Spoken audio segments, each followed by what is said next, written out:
പ്രേമ ഇപ്പോൾ ഉണ്ടായിരിക്കുന്ന ഒരു വാർത്തയെന്ന് പറയുന്നത് AICC ആസ്ഥാനത്ത് ഡൽഹിയിൽ കേരളത്തിൽ നിന്ന് പഴയ KPCC പ്രസിഡന്റുമാരെ ഉൾപ്പെടെ പ്രതിപക്ഷ നേതാവ് ഉൾപ്പെടെ ഇപ്പോഴത്തെ KPCC പ്രസിഡന്റ് പുതിയ ഭാരവാഹികളെ, അതായത് KPCCയുടെ ഭാരവാഹികൾ, അതായത് AP അനിൽകുമാർ ഉൾപ്പെടെ വിഷ്ണുനാഥ് ഉൾപ്പെടെയുള്ളവരെ, ഷാഫിയൊക്കെ ഉൾപ്പെടെയുള്ളവരെ ചർച്ചയ്ക്ക് വിളിച്ചിട്ടുണ്ട് എന്നാണ്.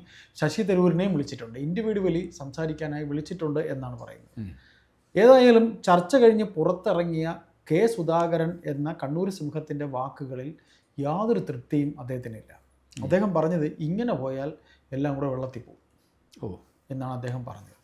അതിൻ്റെ കാരണം മുതിർന്ന നേതാക്കൾ തന്നെയാണ് ഈ പാർട്ടിയിൽ അനൈക്യമുണ്ടാക്കുന്നത് എന്നും അദ്ദേഹം പറയാതെ പറഞ്ഞു വെക്കുന്നുണ്ട്. അദ്ദേഹം ഈ മുതിർന്ന നേതാക്കൾ എന്ന് പറയുന്ന ആരെയൊക്കെയാണ്? സുധാകരൻ തന്നെ. സുധാകരൻ പറയുന്നതാണ്.